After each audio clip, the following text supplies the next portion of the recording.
In an effort to help you understand how distinct and obvious these connections are at Göbekli Tepe, I'm going to spend a bit of time unpacking each of them and demonstrating very obviously how they all work. In order to do that, we have to look at the Yuga cycle first and make sure you understand it. It's like a time clock. It's a circular disc that has the Zodiac and the different ages on it. And then I've added how I have characterized the different triplets on the outside of that. It shows how there's a descent and ascent. When we look at the times of the year, the Zodiac offers us meaning that can help us understand what is emerging, what is coming to fruition, what is moving into a fall, and what has diminished. And that is characterized by the spring's equinox, the summer solstice, the fall equinox, and the winter solstice. And so I have put these four dials, our markers, on there, and then I will show as they move, as the sun moves through the sky, how they will move correspondingly, throughout. And again, these ages are quite long, much longer than any human lifetime and a civilization as well. So when we look at this Yuga cycle, we can see how the sun, as it moves through the different cycles of the sky, through the different ages, it goes around the Yuga cycle. And you can see how as the sun moves through the zodiac backwards, it opens up each new age as it crosses the corresponding zodiac sign, and ultimately making its way all the way through in a 26,000 year period. As we look at Göbekli Tepe, we can see that we have four key indicators for shaping the Satya Yuga. We have Sagittarius, we have Scorpio, we have Libra, and we have Virgo. And these four signs characterize the rising and beginning of the descent of this higher era of the Yuga cycle. On the top of the stone, we can see three different markings of what I'm saying are the solstice and the equinoxes associated with Sagittarius. So that would be Virgo, which would be the summer solstice at the time. Then it would be Gemini, which would be the fall. And that would be the idea of the fall of the twins, or this separation of the two hemispheres.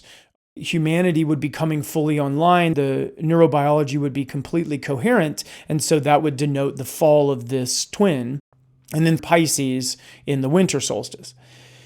So we'll break these apart, and you'll see how the little man at the bottom that would be rising, it would signify just genetic man, would go to Orion. You can see how the snake goes to Hydra. You can see how Virgo goes to Virgo, Libra goes to Libra, Scorpio goes to Scorpio, Sagittarius goes to Sagittarius. You can see that the bird that the man rises on, I'm going to say is Cygnus.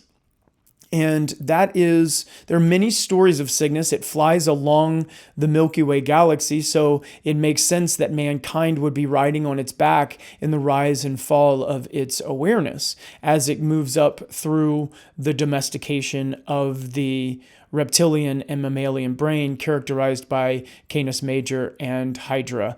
We can see how the solstices and the equinoxes fall in their respective positions right above, and then the Milky Way is on top with the 11 boxes, and it could be simply 11 because, again, we didn't have Scorpio and Libra separated until much more recently in our known history, but it could be that Sagittarius is being included in that, and then there are the 12 others. Regardless, it's fairly obvious that you can understand how that would be the 12 different ages, or 11 different ages characterized by the boxes flowing through the Milky Way.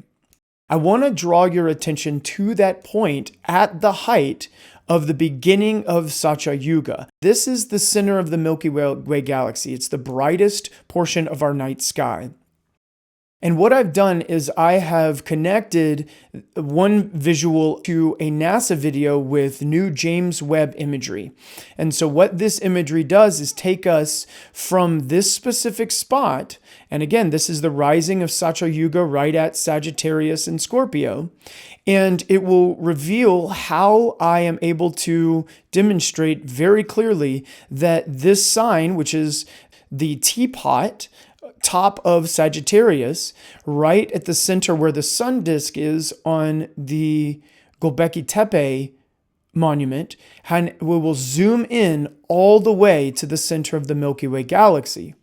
And as we move in, we are moving closer and closer through our images, where finally we end with the point of the center of the Milky Way galaxy, which is a supermassive black hole.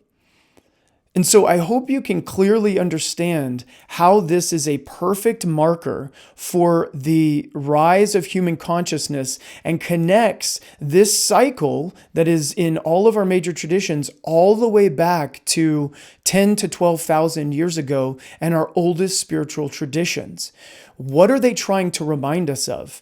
That's what this work is. So I hope you'll stay engaged because, again, it runs rampant all the way through history, and that's what our work in the Divine Remembering is going to demonstrate. Thank you so much for watching, and please share as much as you can.